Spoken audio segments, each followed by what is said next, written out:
নমস্কার। স্বচ্ছ ভারত মিশন গ্রামীণ প্রকল্প সম্পর্কে আপনারা সকলেই অবগত আছেন যে এটি একটি জাতীয় প্রকল্প 2014 সাল থেকে শুরু হয়েছে। এই প্রকল্পটি চালু হওয়ার পর থেকে খোলা স্থানে মলমূত্র ত্যাগ থেকে মুক্ত হওয়ার পাশাপাশি সলিড ওয়েস্ট ম্যানেজমেন্ট এবং গ্রে ওয়াটার ম্যানেজমেন্ট কম্পোনেন্ট এর মাধ্যমে কম্পোস্ট পিট, সেগ্রিগেশন শেড, চকপিট নির্মাণ করে দেওয়া হয়েছে।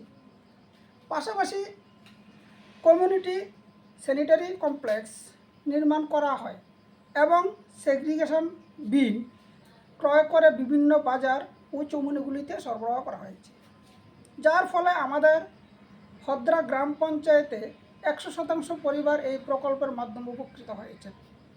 তাই আজ 11 নভেম্বর 2024 তারিখে হদ্রা গ্রাম পঞ্চায়েতকে খোলা জায়গা শোষমুক্ত এবং নির্মল গ্রাম পঞ্চায়েত হিসেবে ঘোষণা করছি। সবাইকে নমস্কার এবং ধন্যবাদ।